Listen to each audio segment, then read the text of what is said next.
You are seeing it. Don't kill it.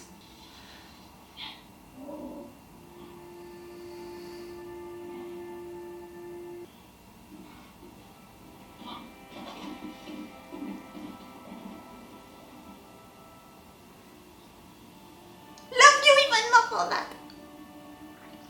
She should have killed it, at least try to prove herself to them, you know, like, I'm the real deal. She's coming back with blood on her face, you know, and the creature that she killed. It's already enough for what she wanted to say. I'm not a princess, at least not the one that you want me to be. How are you feeling, husband? For now, you know, we began this episode with Daemon, but since then, and I said it during the episode 2, he was there during 2 little scenes. The actor is so good and that character is so good, I want to see more than that. I do believe that Rhaenyra will marry Lucas. But she must believe it is her choice to do so. What about that message? A letter. Daemon Valari, fighting in the Stepstones with all the rest of them. This is a plea for aid. Then why not send it? Because it is a war started by 2 malcontents. Ego! A question of ego! I pose a simpler question. Is it better for the realm if the crab feeder thrives, or is vanquished? Aid is sailing to the Stepstones. Cool! Did he make call for help? He would sooner die. But his king does not mean to allow. It is true that as rulers we must marry for advantage, to forge alliances and bolster our strength. That's not what he did. I do not seek to replace you, child. You've been much alone these last few years. Alone and angry. I wish to see you contented. Happy even. Do you think a man will do it? What would you have me do? If it was for advantage, you would have wed Rhaenyra Velaryon. That is true enough. You must marry. Strengthen your own claim. As to your matching. Make it yourself. Find one that pleases you. You're giving her the choice. I did waver. At one time, but I swear to you now, on your mother's memory, you will not be supplanted. I really hope that you're gonna keep that promise, like, you can't forget a promise like that. The crab feeder and his men have no reason to leave those caves. We must give them one. An offering of flesh to bait the crab. Who? Daemon. Daemon is why we are losing. He at least is fighting this war. They know kings and king will not support Daemon. Why should any of us? You're beginning to have some regrets about that alliance? Blood or no, Raymond. I will not have you stoke mutiny. If you do not seize control of this war, my lord, the crabs will soon dine on all of us. Daemon. You have your army in front of you, and they're losing up. Prince Daemon, I bring wine from His Grace Viserys Targaryen, first of his name, King of the Andals. You needed help. But is he gonna accept it?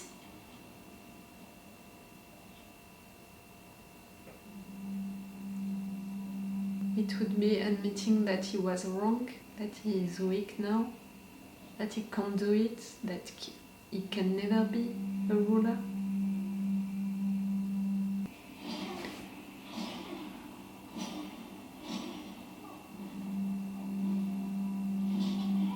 Brother, I have ordered 10 ships and 2,000 men to set sail from King's Landing. Know that it is not my desire to see you fail in your cause. It is instead my hope that this aid will deliver the victory. I shall pray nightly to the gods for your sake. I'm listening to the later, but he's going all alone?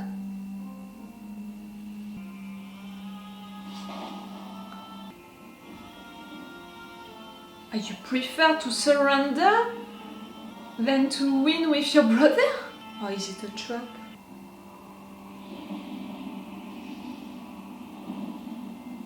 The pictures are great, but also the music, you know, it's helping the mood. It's intense, it's...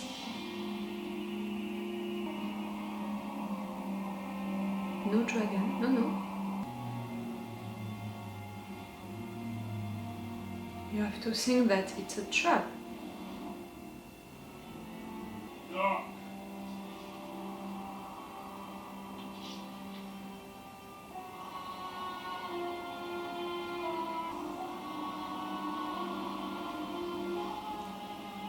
Oh, that picture was wonderful.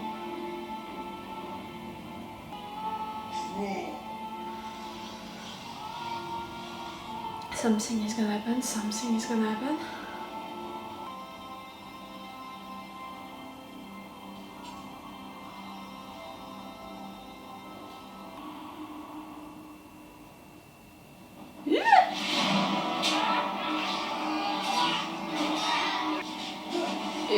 You just put a trap? Put your arm in it.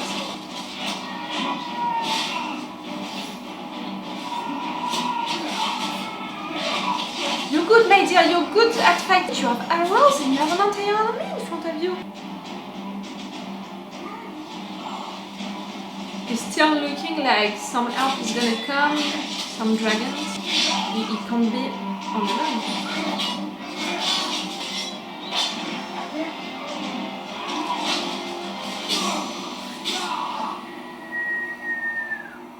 One, two, and three, right?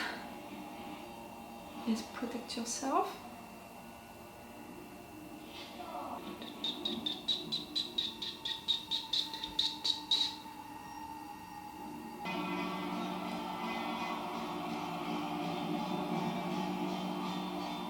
An entire army. Daemon, an entire army.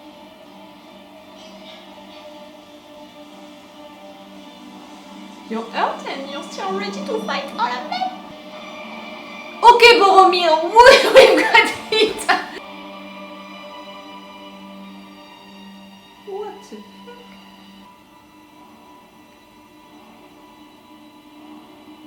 That's your man. Okay, not all by yourself. The trap is now.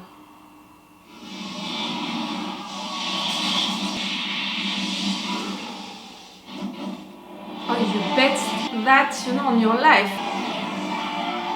That's it! That's the moment that I was waiting for since the beginning, you know? That's a Game of Thrones moment.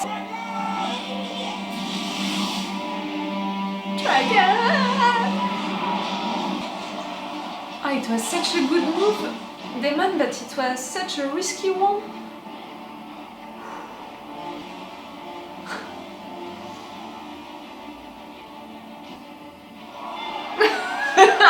Really? It's a badass Targaryen move.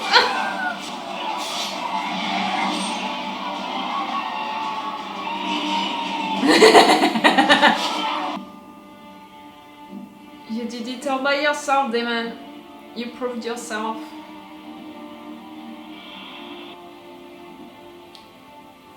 The Crab Prince?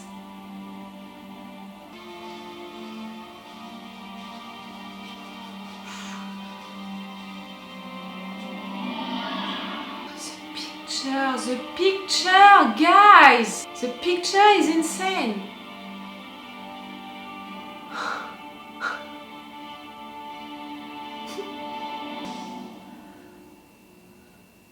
The end?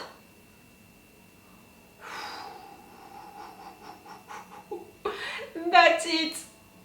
We are back! That's the kind of moment we were all waiting for. That was a Game of Thrones moment, like, that's what we want in a true spin-off of Game of Thrones. That kind of moment. Fuck! Oh, Daemon! You're not there a lot, but when you're there, you're not disappointing, like... Okay, during the first episode, the three main characters, Daemon, Rhaenyra and the king, they had the same amount of scenes, you know. During the second episode, he was there during 2 scenes which were not really created for him, but more for his wife, in a way. During this episode, you're there at the beginning, you're there at the end, but clearly you're not disappointing because this actor is really good to interpret, you know, that character, but also because each time you're is there for something, you know. That fight, that battle at the end was amazing. Because for how it was filmed, it was just it was just wonderful, you know, the pictures, the music, even, you know, the beginning of the fight with Daemon presenting himself like that, you know, in front of this army. It was not a real music, it was really more a mood, atmosphere, something, you know, vibrating, like we were into the suspense, we were like, really, you're all by yourself, really, you're ready to surrender, to die, you prefer to lose than to win with someone else, like, you're really like that. And I thought that because clearly during that moment I was like, you're risking your life, you're gonna die right there all by yourself, you're that arrogant, you know, in a way. But no, it was not. Like the trap, it was not, I'm not really surrounding and I'm gonna kill all of you by myself. No, the guy is clever, for sure he's not gonna do that. And the real trap, it was to make them think that, but in fact, no, he prepared something with his allies. And the fact that he convinced his allies, he convinced his army to make that final move, knowing that an help could come, could help them, could make them win, he managed to convince his allies and his army to follow him into that final attack, you know. It's really something big that he did that we didn't see on screen. To have the surprise, to trap the viewers. You didn't do it on screen, but clearly, in fact, that moment was as important as the battle itself. To convince your allies to not wait for the king and to go on that final attack that you're not sure to win, you know, you're not sure to succeed, when in fact, by waiting for the king's help, you would be sure to win. Do you understand the thing right there? As a political move, as something big to do, it was as important, in fact, than the battle itself to win it. Oh, Daemon, you're brave. For sure you're brave.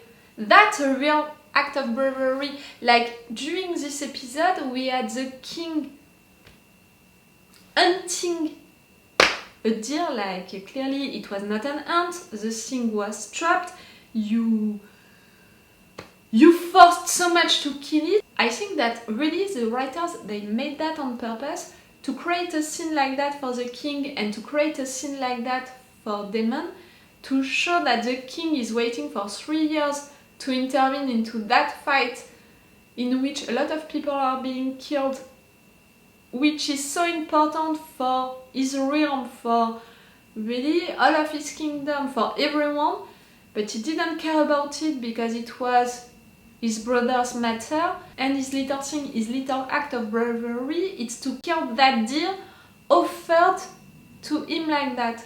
When Daemon, during 3 entire years he fought, he lost a lot of things, you know, a lot of men, but also like for his alliances, for all of what happened during it, his confidence on himself and stuff like that, he could have lost it also. But at the end, he's making a real act of bravery by making that plan and putting himself as the middle of that plan, risking his life so much.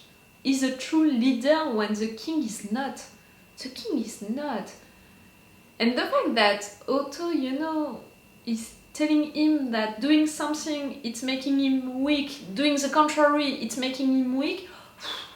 At the end, why are you listening to that guy? Oh, Daemon, you offered us the first true Game of Thrones moment that we were all waiting for in that spin-off. And clearly, he's gonna take House of the Dragon, you know, on his shoulders, that character. And that's why, in a way, it's bothering me a little that we are not seeing him more than that, because clearly, for the actor who is so good, for the story and the fact that he's one of the main characters, and for the character who is so complex and who can give us stuff like that, we need to see him more than 2 scenes into each episode, you know? Even more when it's scenes like that. Guys, that was a wonderful episode. For sure, for that end, that final scene, that was amazing. For the time jump situation, I understand why they made one, but the fact that they made already one at the beginning of the episode 2, we know that we're gonna have a big one at some point during this season.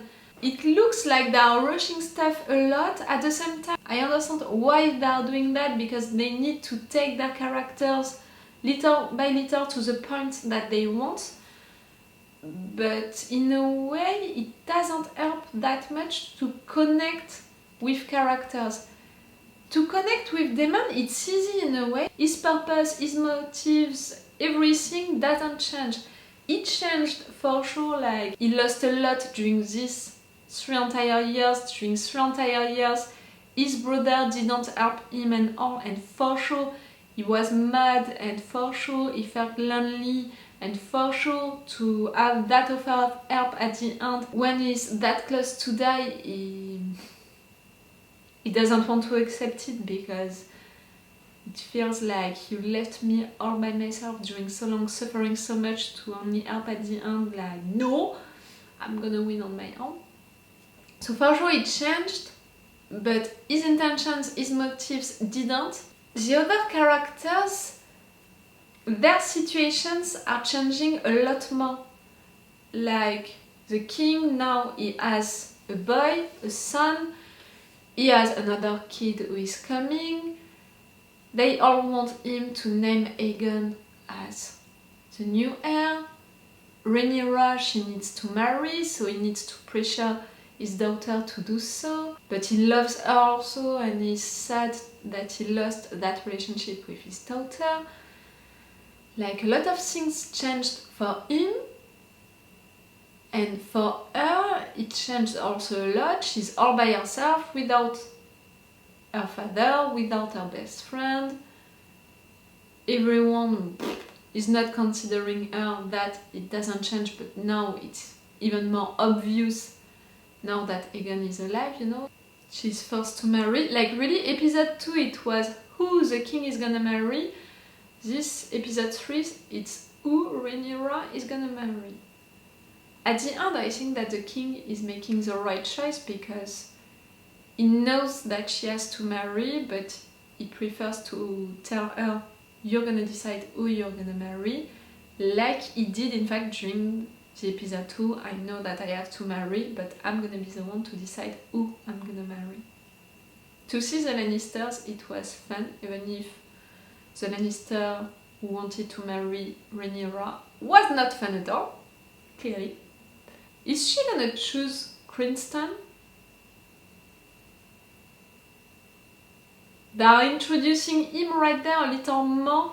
I mean, we are discovering him for real during this episode, and the fact that he's nice, like he wants to protect her, he's nice with her, he's making jokes, you know, with her, and she appreciates to be with him. Why not? I wouldn't be against it.